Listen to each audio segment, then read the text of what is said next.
बीड जिल्ह्यामध्ये ऊस तोडणारा मुलगा DYSP झाला. तो DYSP का झाला? कारण त्याची आई सकाळीच 3 वाजता उठत होती आणि ऊस तोडायला जात होती आणि ती रात्री येत होती ऊस तोडून. हे त्याला बघावंसं वाटलं नाही. त्याचे वडील होते, त्यांना लकवा मारला होता. आणि हा जो मुलगा आहे त्याने जिल्हा परिषदमध्ये आपलं 10वीपर्यंतचं एज्युकेशन जिल्हा परिषदमध्ये शिकला. तो जे काही एज्युकेशन आहे जिल्हा परिषदच्या शाळेमध्ये शिकलेला आहे. कसं तरी 12वी केली आणि BA केलं त्यानं. BA करून तो पुण्यामध्ये गेला कुठल्यातरी कोचिंग इन्स्टिट्यूटमध्ये.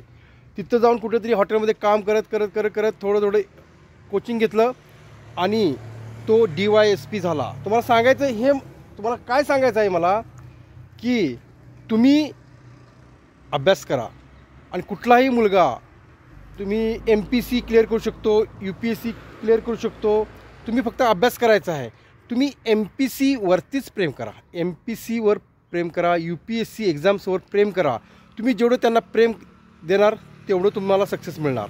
तुम्ही पोरींवरती प्रेम करू नका. आत्ताच सांगतो, पोरींचं इथं आहे, काहीतरी आहे इथं पोरींवरती प्रेम करू नका. पोरींवर प्रेम केला तर तुम्ही खड्ड्यात जाणार. जेव्हा तुम्हाला UPSC क्लिअर करायची आहे, MPC क्लिअर करायची आहे, तेव्हा तुम्ही पोरींच्या नादाला लागू नका. तुमचा ध्येय एकच पाहिजे आणि अंगात स्फूर्ती पाहिजे तुमच्या, की मला DYSP बनायचं आहे, मला कलेक्टर बनायचंच आहे. तर हे सगळं घडतं आहे. तुम्हाला इंग्लिश मिडियम तुम्ही शिकायला पाहिजे असं काय नाही आहे. इंग्लिश मिडियममधली मुलं काय UPSC MPC क्लिअर करतात पण एवढी नाही. पण तुम्हाला सांगतो, जिल्हा परिषदेमध्ये जी शाळामध्ये जी मुलं शिकलेली आहेत तीच MPC UPSC क्लिअर करतात.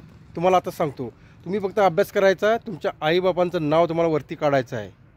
कळलं का? आईबापांची जे मजुरी करतात ती दूर करायची आहे तुम्हाला. त्यानं त्याच्या अंगात एक स्फूर्ती होती की मी काहीतरी करून दाखवायचं, आणि शेवटी करून दाखवलं आणि तो DYSP झालेला आहे. आता सध्या झालेला आहे तो. म्हणून तुम्हाला सांगतो, अभ्यास करा आणि अभ्यासावर लक्ष द्या. तुमचं वय काय आहे? 18 ते 28 ह्या वयात तुम्ही अभ्यास करायचा आहे. तुमचं एकच लक्ष पाहिजे, मी अभ्यास करायचा, मी DYSP बनणार, मी IPS बनणार, मी IAS बनणार, असं तुमच्या अंगामध्ये का नाही स्फूर्ती पाहिजे. तर तुम्ही हे सगळं करू शकता. पण तुम्ही पोरींच्या नादाला लागू नका. आताच सांगतो, पोरीच्या प्रेमात पडू नका. तुम्ही प्रेमात कोणाच्या पडा? MPCच्या प्रेमात पडा, UPSCच्या प्रेमात पडा. तुमचं एकच एम पाहिजे की मी IPS बनणार, मी DYSP बनणार, मी इन्स्पेक्टर बनणार. हे तुमच्या अंगात पाहिजे, अंगात असं भरलेलं पाहिजे. आणि तुम्ही सगळे सक्सेस करू शकता. अभ्यास केल्यानं सगळं काही होऊ शकतं आहे. आणि एकच MPC आणि UPSC अशी एक्झाम आहे जिथं कुठं पैसे तुम्हाला द्यावं लागत नाहीत, काहीच द्यावं लागत नाहीत. लोक म्हणतात पैसे वगैरे द्यावं लागतं इंटरव्ह्यूला. कुठं काय द्यायला लागत नाहीत. कुठं पैसे वगैरे काय द्यायला.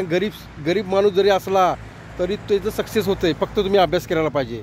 आणि माझं मी जे सांगतो आहे तेवढं लक्ष. ग्रॅज्युएशन झालं की 3 वर्ष तुम्ही तुमचं गाव सगळं सोडा. कुठे जिथं आहे तिथं सगळं सोडून द्या आणि कुठल्या तरी एक कोचिंग इन्स्टिट्यूटमध्ये जावा आणि तिथं जाऊन शिका. आणि तुम्हाला 100% सक्सेस मिळणार.